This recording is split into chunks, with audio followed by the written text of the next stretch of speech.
Muy buenas tardes, amigas, amigos. Bienvenidos a una nueva edición de Otro Mundo. Este espacio de conversación de Degustar Factory, donde abordamos temas de este y de otro mundo, o de este otro mundo que está surgiendo de la mano de la sociedad del conocimiento, la cuarta revolución industrial, las economías alternativas, el cambio de paradigma y todas esas cosas que nos van perfilando un mundo distinto al cual debemos adaptarnos, y cómo se adaptaron los dinosaurios en su oportunidad y sobrevivieron, y hoy nos deleitan con sus cantos, con sus trinos convertidos en pájaros de todos los plumajes y colores. En esta oportunidad vamos a darle un pequeño giro a el tema del otro mundo, para verlo, visualizarlo de manera más cercana en esto que se nos está convirtiendo en una nueva cotidianidad, que es la incidencia de, o sea, la pandemia, la pandemia global del COVID-19. ¿Cómo la pandemia nos va a llevar a otro mundo? Y no digo que nos vamos a morir. Esa sería una manera drástica de pasar a otro mundo y además irreversible. No, se trata de pensar cómo esta situación inédita de tener que salir unos días sí y otros no, de tener que cuidarse, de tener que establecer una distancia social, y de tener que reinventarse, pasando mucho tiempo a solas, uno con uno, y tratando de pensar en un futuro que pareciera oscurecerse en determinado momento. Esa situación, que es nuestra nueva cotidianidad y que nos está poniendo a prueba en múltiples sentidos, de múltiples maneras, es también una ventana de oportunidad para la reinvención, es también una ventana de oportunidad para la emergencia de este otro mundo. Y miren que están pasando cosas importantes que involucran a la tecnología, que involucran la voluntad de cambio, que involucran a la gente. No es solo el teletrabajo, no es solo el tener que depender de unas telecomunicaciones que tienen cada día más demanda. No, o sea, a mediados del año pasado, la mitad de la población mundial ya tuvo acceso a internet. Y se dice fácil, pero ahí hay que considerar África, ahí hay que considerar América Latina con todas sus inequidades, ahí hay que considerar a Venezuela con su concentración demográfica tan particular. O sea, por si no lo saben, el 81% de la población en Venezuela vive en 72 municipios y tenemos 335. Es decir, estamos concentrados en las áreas urbanas y conurbanas de las 10 principales ciudades del país. Eso hace que el internet allí lo haya, pero que el internet no sea rural. De todas maneras, no es el único país donde eso ocurre. Prácticamente en toda la región, las dificultades de acceso a internet son más que todo rurales. Ahora bien, en ese país y con una pandemia donde no podemos salir, donde tenemos que ingeniárnosla para trabajar por las medidas sanitarias, donde tenemos que vigilar nuestros pasos, vigilar nuestra respiración, protegernos por todos los medios posibles, es decir, con máscaras, con caretas, con guantes, con alcohol, con todo lo que es el protocolo. En esta circunstancia presente, trabajar es complicado. No podemos dejar de hacerlo, ciertamente, pero toca acelerar el proceso de digitalización. O sea, toca o sea, aquellos emprendimientos que no han nacido con base tecnológica o que se ha planteado digitalizar sus procesos de entrada, pues este es el momento perfecto para hacerlo, con todo y las precariedades que hacerlo implica. Es decir, seguramente las webcams, los micrófonos, todos los accesorios para teleconferencia, los routers, los proveedores de acceso a internet, pues, deben estar colapsados con una demanda, pues, muchísimo más alta, no solamente aquí, en todas partes. La aparición de los delivery, la emergencia de las dark cuisines. En estos momentos, tener un restaurante no tiene el más mínimo sentido. O sea, sin embargo, se puede tener una cocina y un servicio de despacho por bicicleta o por moto. Y eso puede llegar, y eso puede ser redituable. Eso puede ser una opción de negocio basada en tecnología y basada en unos procedimientos donde la parte de cara al público, es decir, punto de venta, medio de pago, mercadeo, o administración, pues son procesos que están eminentemente digitalizados. Es una oportunidad, pero es una oportunidad a la cual tuvimos que acceder de carrera. Caso e-learning. Este semestre ha sido un semestre retador para las universidades, no solamente las nuestras, las universidades de todo el mundo. Tuvieron que pasar masivamente a plataformas online con curvas de aprendizaje desiguales. Pues hubo gente e instituciones que pudieron digitalizarse rápidamente porque ya tenían más clara o sea, el modelo formativo, ya tenían más claro el modelo instruccional, y a otras les costó muchísimo. Estamos hablando de gente que ha tenido que montar montarse sus propias plataformas, o sea, aprender a hacer screencast y videos y colgarlos en alguna plataforma y difundirlos y distribuirlos. Hay mucha gente que le tocó sobre la marcha. Soy uno. Pero así como yo, hay muchos profesores universitarios que tuvieron que inventárselas, ingeniárselas ahora. Y es una oportunidad de aprendizaje importante. Importante porque una vez que tú logras deconstruir la experiencia de impartir clase y convertirla en varios productos que redundan, y que se disponen de modo tal que le ayuden al alumno a construir, a distribuir la información en diferentes redes neuronales especializadas, en esa medida hay efectividad en el proceso formativo, y es mejor eso, hacerlo una sola vez y programarlo, dejándole la oportunidad a cada quien para que lo aprenda a su ritmo y de la mejor manera, que tener que repetirlo una y otra vez. O sea, dicho sea de paso, para ponerlo también en una perspectiva, con el surgimiento de la cuarta revolución industrial, de la que hablábamos en nuestra sesión pasada, las tareas repetitivas, las tareas que involucran un alto componente de repetición hechas por humanos, van a ser las tareas más afectadas, porque son las tareas que se pueden sistematizar, las tareas que se pueden automatizar,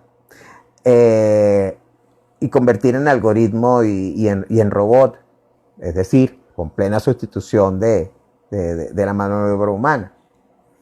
Eso ya pasa.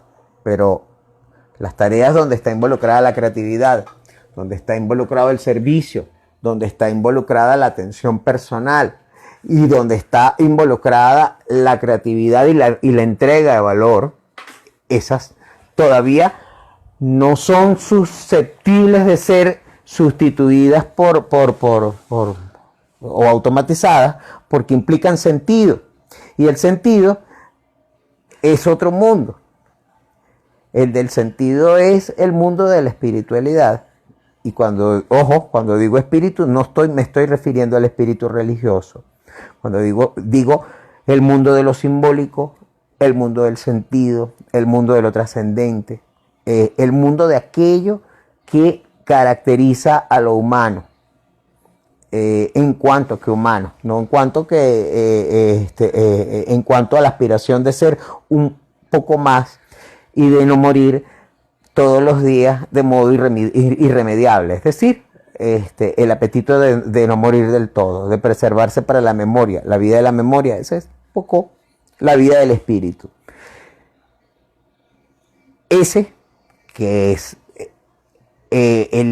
la sustancia que está detrás de la economía naranja, de la economía circular, del triple impacto, de las economías colaborativas, de la apertura al otro, y el otro entendido en esta parte como cliente o como grupo de interés, esa palabra americana tan sonora llamada stakeholder. Pues eso al final es otro mundo, pero es otro mundo construido desde el otro. Ahí el mundo se ve un poco más reducido en su dimensión, mientras que el otro se ve mucho más agrandado. Pues bien, el e-learning es una oportunidad de aprendizaje para quien enseña, tanto como para quien aprende.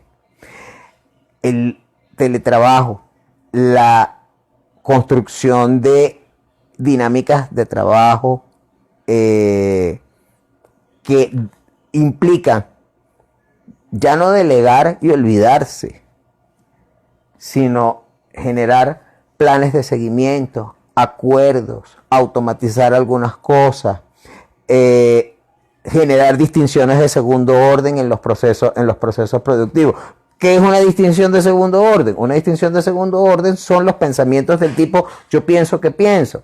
Es metacognición, es darnos cuenta de lo que estamos haciendo en tanto en cuanto lo hacemos. Es una suerte de desdoblamiento, esos que llaman conciencia. El teletrabajo implica más conciencia, implica estar, menos presencia pero más conciencia. Y eso no necesariamente, eso implica cambiar las rutinas, eso implica cambiar los modos de hacer las cosas, pero es una oportunidad, porque al final del día, los equipos que trabajan teletrabajo pueden llegar a plantearse cosas más ambiciosas, incluso pueden avanzar hasta convertirse en equipos de alto desempeño, que para los emprendimientos son vitales. Es vital tener equipos de trabajo que empujen el barco de cara a la visión, que empujen el propósito, que hagan llegar el propósito donde tiene que llegar. Y eso no es solamente compromiso efectivo, eso es capacidad de organización y capacidad de superar las metas planteadas, o de cumplirlas en todo caso, pero de otra manera. O sea, de una manera que no resulta residual, sino de una manera que se convierte en logro. Eso es otro mundo. ¿Por qué? Porque hasta ahora la tendencia es a dividir el trabajo en términos de unidades de tiempo, no en términos de logro. O sea, no es concebible un trabajo que no maneje proyectos. Y ese es el mundo que se abre. El mundo donde proyecto es palabra clave. Y donde proyecto es prácticamente una actividad cognitiva y estratégica que cada quien puede desarrollar de modo consuetudinario, pero que al agregarse se convierte en el emprendimiento, en la apuesta por la transformación, en la voluntad de transformarse, en el querer evolucionar. Es decir, propósito, conciencia. De eso estamos hablando. Y eso es teletrabajo. No es solo el aparato. Es lo que puedes hacer con el aparato. Entonces, ¿qué nos abre la pandemia? La pandemia nos abre la posibilidad de aprender de otra manera. La posibilidad de aprender, de trabajar de otra manera. La posibilidad de saber más y de ser más y de constituirse más en la medida en que se sabe y se comparte ese saber, que en el momento en que se comparte se multiplica. El conocimiento no es un capital que se agote, siempre y cuando se entienda que es un capital que hay que ponerlo a producir, porque si no, si no, se merma, porque lo afecta el paso del tiempo, lo afecta la complejidad, lo afecta la posibilidad de evolución que tiene nuestra especie. Entonces, la pandemia ha abierto también espacios para la colaboración en la producción de conocimiento. O sea, el hecho de que se tengan 8 vacunas, 3 en prueba, 5 listas para pasar a fase 3 y 184 en espera de pasar a protocolo de prueba. Entre enero y septiembre de este año no hubiese sido posible si no hubieran pasado 2 cosas previas. Una, que Elsevier, es decir, Scopus, el gran repositorio de revistas científicas de las principales universidades a nivel mundial, o sea, de la Ivy League, de las universidades europeas, es decir, el indicador básico de investigación, o sea, el gran ranking de las universidades en investigación. Puede haber muchos, pero el que va a determinar la calidad de la investigación que se hace en una universidad es el índice de citaciones que tienen sus trabajos académicos. Y el índice más afamado y hasta ahora el más fuerte, el más consistente, ha sido el de Scopus. Y de las áreas de investigación científica, una de las más duras, de las más de punta, son las ciencias médicas, la investigación en ciencias de la salud. Pues bien, Elsevier abrió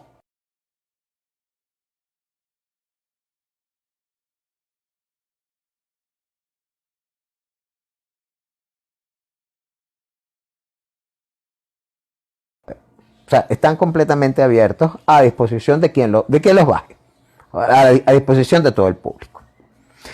Eso permitió que en una situación donde la medicina está aprendiendo a lidiar con un virus que muta, que se las ingenia dentro de su inteligencia genética para multiplicarse y minar el organismo, cumpliendo su propósito de vida, que es simple y llanamente reproducirse, copar el espacio, ante ese virus que es francamente monstruoso, la curva de aprendizaje del sector salud en todo el mundo se ha acentuado precisamente por eso, por la colaboración. A eso hay que también mencionarle la decisión de algunos filántropos, algunos contributores interesantes, entre ellos Jack Dorsey, que hace como 4 meses anunció que entregaba 1/3 de su fortuna personal para financiar investigación médica en el área del COVID-19. Estamos hablando de unos 3.000 millones de dólares que en estos tiempos ni enriquecen ni empobrecen a nadie, pero que para la investigación científica significa la posibilidad de tener 184 vacunas listas para entrar a la fase de pruebas humanas. Esto además, dicho sea de paso, sirva para atemperar un poco la mala noticia de que la vacuna de Oxford detuvo su fase de prueba para analizar el caso de un paciente que presentó reacciones adversas a la vacuna. Pero es que precisamente la idea de la prueba era para eso. La era de la colaboración en lugar de la era de COVID-19 es que surge de allí. O sea, si antes, si las organizaciones exponenciales, que son de las organizaciones nuevas, que han surgido en el marco de este cambio de época, se caracterizan precisamente por la colaboración, por la co-creación, por el contenido generado por el usuario, pues el hecho de que ahora se maximice su capacidad, lo que nos coloca es en una perspectiva interesante, que es la de entender el valor de otra manera. Valor compartido, valor creado de la dinámica entre uno y otro. No valor exclusivo ni plusvalor. O sea, estamos además en un parteaguas importante, porque significa que el determinismo económico muere. O sea, o muere en la forma, o muere una forma de entender el capital única y exclusivamente como capital financiero. Si además lo que hace la diferencia entre información y conocimiento es la capacidad de transformar información en conocimiento, y eso es una capacidad personal que puede ocurrir en comunidad, que puede ocurrir interpersonal, intersubjetivamente, pero es una capacidad personal, y esa capacidad es trabajo.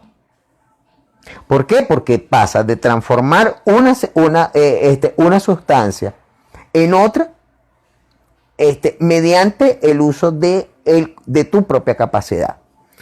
Eso es trabajo. Eso así lo definía Adam Smith. Y en la sociedad del conocimiento, el valor es valor trabajo. O sea, el valor, la capacidad de transformación de información en conocimiento es la capacidad de dar sentido y significado a esa información, es decir, utilidad. Y las organizaciones exponenciales se construyen es precisamente a partir de esa capacidad. Sí, por ejemplo, aquí me comentan, las aerolíneas descubrieron que sus bases de datos valen más que su cotización en bolsa. Airbnb descubrió que los viajeros llegaban a algún destino y que no necesariamente ese destino tenía que ser un hotel 5 estrellas o de la cantidad de estrellas que sea. ¿Qué vende Airbnb? Airbnb vende un sofá, de un sofá en adelante, un espacio para dormir. ¿Qué vende Uber? Uber vende un cupo en un carro, en una ruta, en un horario determinado. Pero Uber no tiene un solo carro y Airbnb no ha construido el primer hotel. O sea, quienes ofrecen esos servicios son particulares. Quienes han hecho grandes a las redes sociales son sus usuarios. Quienes han permitido ese conjunto de transformaciones, es decir, crear abundancia. Y las empresas que lo descubren son las empresas que logran un propósito de transformación masiva, que usan tecnologías disruptivas y que incorporan innovación y que entienden la innovación como cambio de paradigma, como cambio de pensar las cosas.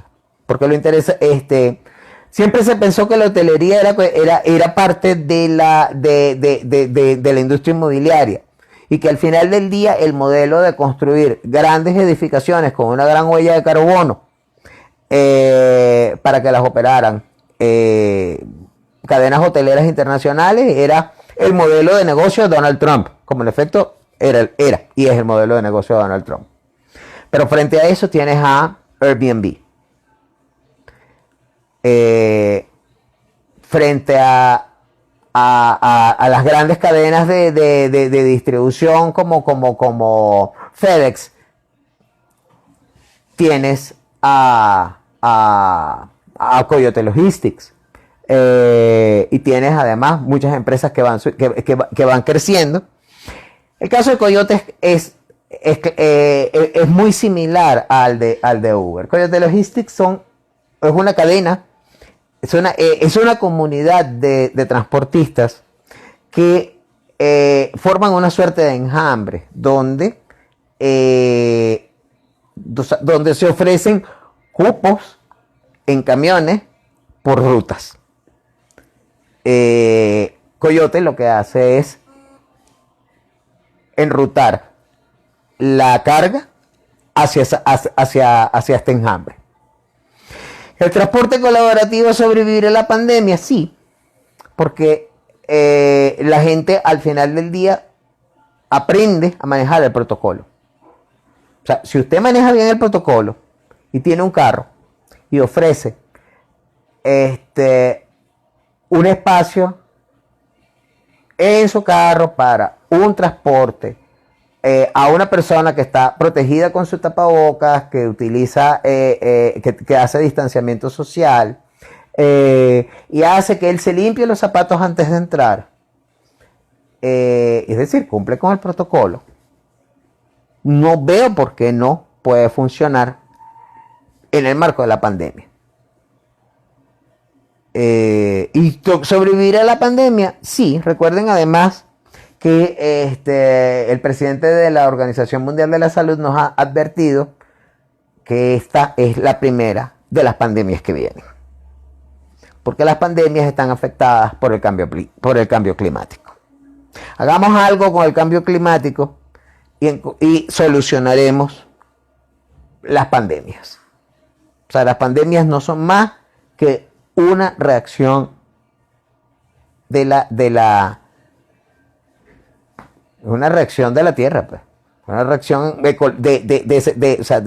ecosistema. Pero volvamos a la economía colaborativa, a las organizaciones exponenciales.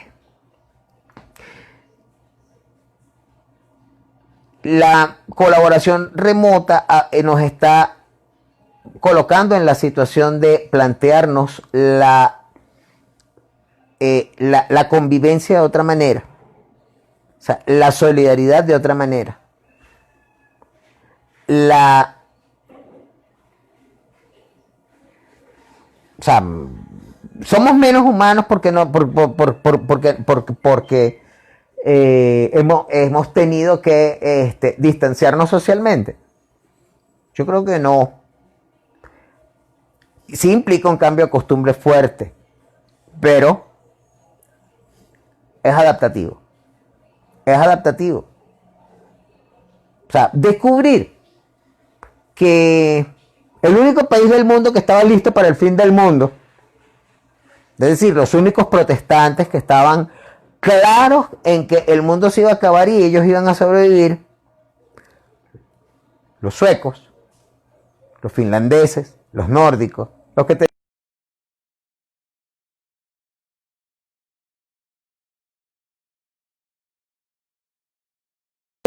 para el apocalipsis nuclear.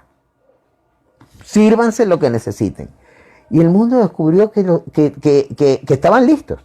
Tenían almacenado todo para sobrevivir al apocalipsis nuclear. O sea, hay gente gente con buen poder de anticipación, que eran capaces de pensarlo y de planteárselo. Con una racionalidad religiosa, de acuerdo, pero racionalidad al fin.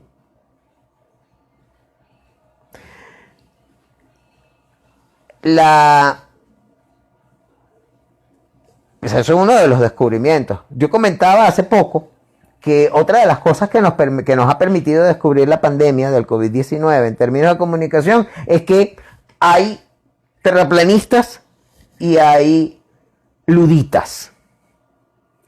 Pero que los luditas son aquellos que son contrarios a la tecnología, que son, o sea, que prefieren quedarse en el pasado.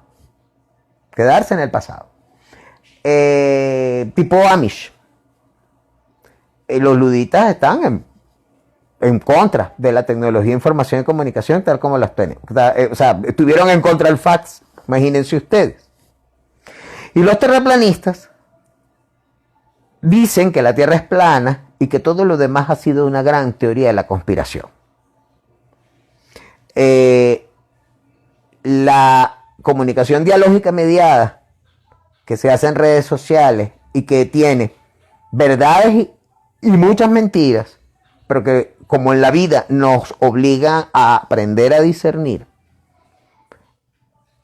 no es inhumana, está llena de sentido. Yo suelo decir, y lo decía en mi reunión, que si usted agarra un tweet y no lo ve de frente, si lo ve de frente lo que va a ver es texto e imagen y un URL, pero si lo pone de lado, va a tener varias capas y cada capa se corresponde a una base de datos global. Entonces, componer un tweet no es una cosa sencilla. Es una cosa, o sea, comprender cómo se hace de manera estratégica y para manejarlo bien implica entender que eso no es un texto, que eso es el correspondiente a varias instancias de varias bases de datos a nivel global. O sea, hay que pensarlo en términos de base de datos para poder pensarlo de manera estratégica. Claro, nosotros, el uso es el frontal. Lo que quiero decir con esto es que puede ser que tengamos sobreexposición a mucha información, pero hay que aprender a discernir y hay que aprender a automatizar y aprovechar servicios de búsqueda y servicios de actualización. No tenemos por qué estar pendiente de todo lo que pasa. O sea, hagamos un ejercicio de sinceridad con nosotros, esclarezcamos lo que son nuestras prioridades, lo que son nuestros intereses, lo que son nuestras búsquedas y aprendamos a automatizar los reportes, de modo tal que tengamos solo lo que nosotros seleccionamos. Y aceptemos aquellas cosas que tengan que ver con nosotros si es que queremos. Que no hace falta, que el día de eso se encargan las redes con los algoritmos de inteligencia artificial. Sí, pero hasta eso nosotros podemos seleccionarlo. Porque también es un tema de identidad. No tiene sentido perder identidad de cara a todo este ámbito de la transformación, porque por mucho que tengamos que evolucionar y por mucho que tengamos que estemos en el mejor momento para reinventarnos, no es que dejemos de ser nosotros mismos, porque no podemos ser otras cosas. O sea, ¿quién puedo ser yo que no sea yo? Eso forma parte también de la moderación de expectativas de cara a este otro mundo que viene, porque no crean ustedes que se resuelve fácil o de manera militante.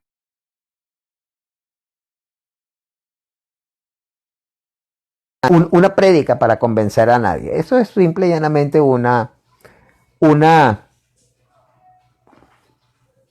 esto que intento yo tener con ustedes hoy es un poco una reflexión sobre el cambio. Sabemos que lo hay, sabemos que sabemos que lo va a haber y lo va a haber muchísimo más, pero aún en medio de lo que cambia hay cosas que permanecen. Porque si el cambio fuera constante y permanente, sería igual. Entonces no habría cambio. Hasta el cambio tiene que distinguirse y lo que va a distinguir al cambio es la permanencia. Por eso hablamos de paradigmas. Por eso hablamos de perspectiva. Por eso hablamos de historia. Porque mirar hacia adelante sin ver qué es lo que cambia y lo que no cambia en la línea del tiempo es quedarse solo con lo anecdótico. sea, estos tiempos de grandes transformaciones lo que piden es un punto de vista histórico. Pero hay que entender la historia como en presente, como el presente que fue, el presente que es y el presente que será. La historia siempre se vive en tiempo presente. Aunque puede pensarse desde un presente que los involucra a los tres, que es lo que llamamos tiempo histórico. Pero no es exactamente de historia a donde voy. Otro factor de transformación que nos trae el COVID-19 es la innovación. Pero la innovación colaborativa. Piensen en cosas como el mapa del COVID-19 que elaboró la Universidad Johns Hopkins utilizando la plataforma, el software ArcGIS. Permite decir en tiempo, o sea, es una visualización, es un GIS, un sistema de información geográfica que nos permite de una sola mirada ver cómo va la pandemia, hacia dónde va, cómo ha evolucionado, cuáles han sido los factores de éxito. O sea, es una inteligencia epidemiológica pública en tiempo real. Y se construye de manera colaborativa. Los contributores son los mismos médicos. Aplicaciones desarrolladas utilizando Google Maps para mapear las áreas de incidencia del COVID-19 en zonas geográficas. Ver la tasa de mortalidad, la tasa de morbilidad.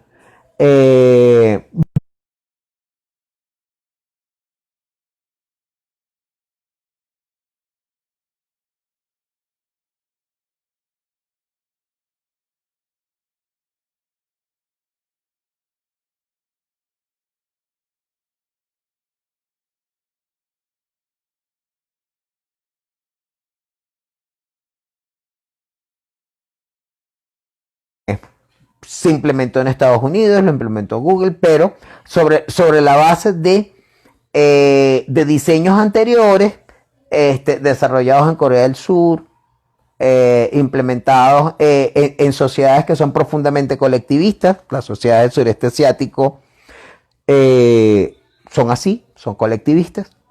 O sea, no es un problema, y no es un problema ideológico, es un problema cultural.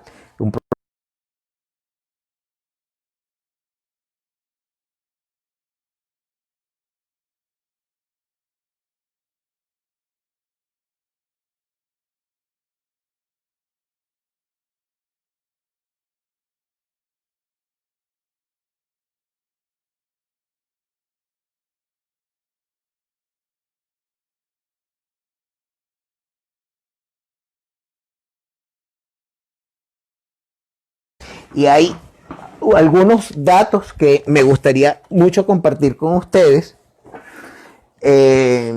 Solo esperen un momento que lo abra en mi computadora.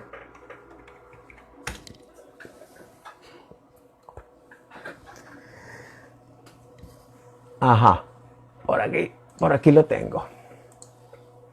Fíjense ustedes, el estudio para este año nos trae las siguientes perlas.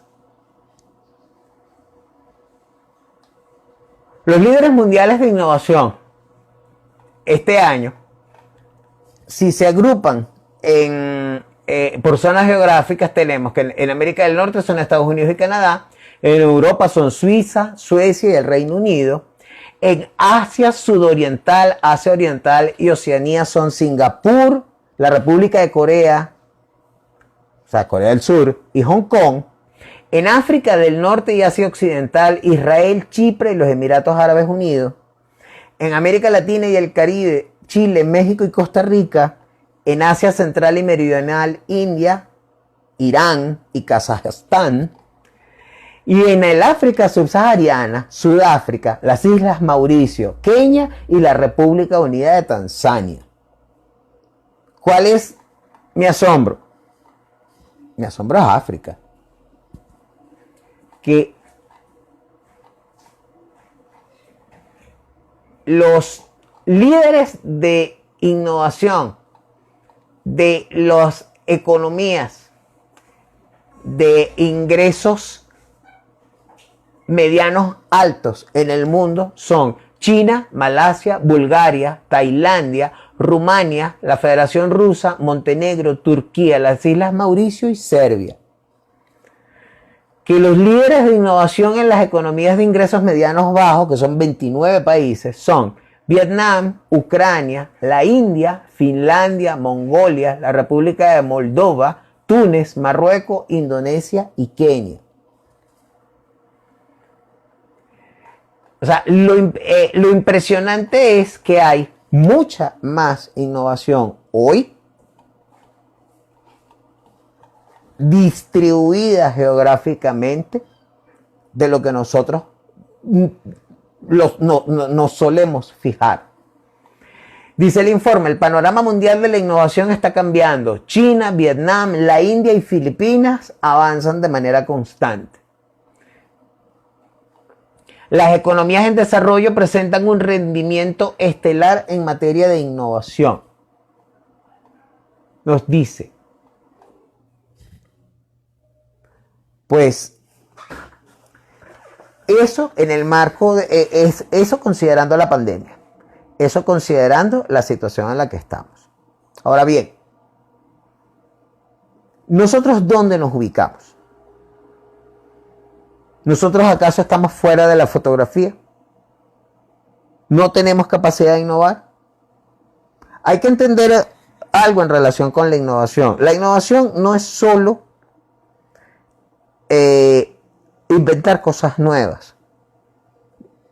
Muchas veces mejorar un procedimiento es innovación. Innovar un modelo de negocio es una innovación que seguramente tiene más impacto que mejorar un producto. O sea, porque un modelo de negocios pues, es mucho más complejo. O sea, un modelo de negocios puede sacar N cantidad de productos. Un producto nuevo no necesariamente puede generar un modelo de negocio, el sustento de un modelo de negocio. Puede ocurrir, puede que no. Pero el modelo de negocios innovador puede generar productos innovadores, como puede vincularse a una tradición. ¿Y qué es lo que lo va a hacer innovador? Su propósito y su impacto. La capacidad de transformación y la capacidad adaptativa de cara a un horizonte de cambio, de cara al surgimiento de un nuevo mundo. Eso es una capacidad que está distribuida en todo el globo y que nosotros la tenemos. Nosotros tenemos capacidad para generar nuevos modelos de negocio, para no quedarnos solo en innovar productos. Nosotros tenemos capacidad de pensar en términos de cadena de valor, en términos de comunidad de productores, en términos de comunidad de aprendizaje. Esa capacidad nosotros la tenemos. La tenemos porque somos conviviales, porque es así como nosotros hemos construido nuestras comunidades. Y sobre ese tema, que es largo, da para hablar en otro momento. Por ahora vamos a quedarnos con esta visión de otro mundo y nos veremos en una próxima oportunidad. Muchas gracias y que tengan una muy buena tarde.